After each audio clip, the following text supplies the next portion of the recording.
We need to talk about Fast 9. Listen, I understand it's exciting. We're all getting to go back to the movie theaters. I was the most excited. I waited. I really did. It was supposed to come out a year ago. And here we are. It's finally time, and I'm not impressed. In fact, I will argue that Fast 9 kind of breaks the franchise. And I know that that's hard to say for a film that I showed up to see that was just about dumb fun. But I have to say, in my heart, I've really been thinking about it, and the film just doesn't work. Either that or I'm crazy. Maybe I need to see it again. Sadly, I kind of want to see it again because I feel like I'm losing my mind. Like that I think that this movie, for some reason, doesn't work.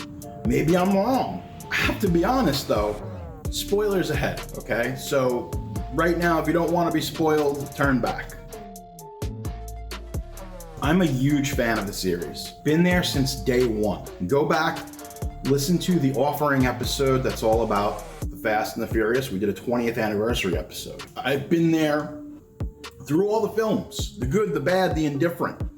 And I have to tell you, I love this series. I love that Vin Diesel has been able to shepherd this into this huge universe that's kind of its own thing, that's not based on a video game or a Marvel movie.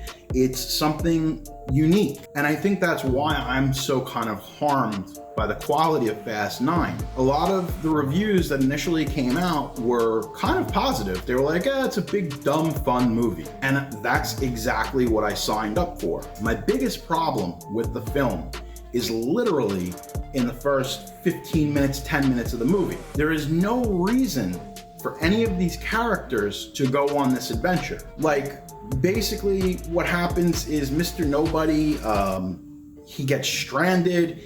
He might have gotten shot out of a plane and now he's been kidnapped, something of that nature. And they come, Roman and Ludacris, they come over to Dom's house and they tell him and Letty, they're like, oh, well, you know, you gotta help us save Mr. Nobody. Who fucking cares? He's like a shadowy CIA quasi-operative. Like, you know what, Vince? You don't have to do anything. Stay home, raise your kid, and then Letty's like, no, this is us. It's like in the grand scheme of things, who the fuck is Mr. Nobody to any of these characters? Right there.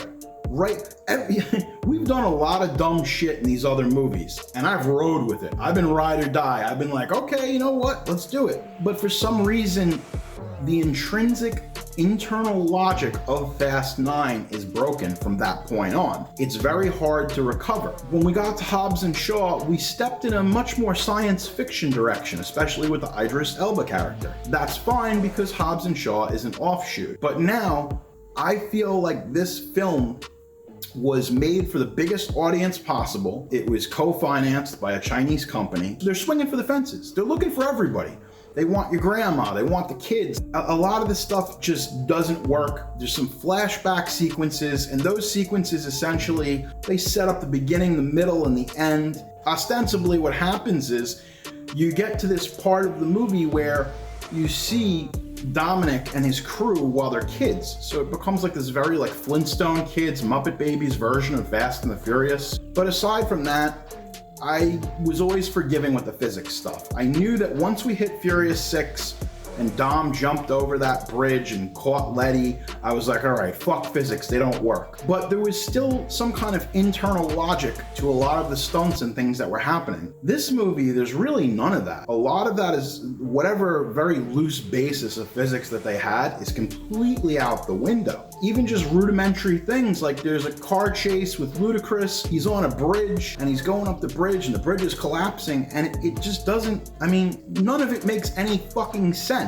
I have to say, this series probably should have ended with Furious 7, where we've been rewatching it now and the Furious 7 just looks like Lawrence of Arabia compared to this movie. Hell, a lot of people didn't like Fate of the Furious. I think it's a fantastic film compared to this new one. We're setting up new characters. There's so much ridiculous shit. Like, just the fact that Charlize Theron is in this weird plastic cell. She's like fucking Magneto. None of it makes any sense. I don't get it. Also, Charlize Theron is Magneto. I'm kind of there for that. So if you're gonna recast Magneto, why not? John Cena, I mean, they even make references to it. You know, they're like, okay, so Dominic Toretto and Mia Toretto are supposed to be Cuban. Even Charlize Theron says like, oh, you must have had some of the Nordic blood. And I'm just like, all right, it's one thing to acknowledge how stupid you are, but then to really mug for the camera. And unfortunately, Tyrese is given that terrible task to be the audience surrogate, and he's like, this is crazy, how do we do this, it's so crazy. Like, he's looking at the camera and it's just like, okay, I get it, it's cute, but they bring this up 3 or 4 times, and that's kind of Tyrese's entire arc in the film, is just pointing out how ridiculous this film is. By the time they do get to space, it's ridiculous, but not in a fun way. There were moments where I sat there and the little kid in me was like, oh, this is like a Hot Wheels, the movie, you know, and I enjoyed it for the spectacle. But other than that, other than the loud soundtrack, a lot of it was just not working. This film series now has unfortunately reached a point where it's kind of overstayed its welcome. I think, hopefully, they're going to be able to course correct this, because now that they're shooting the next 2 films back to back as a finale, that's fine.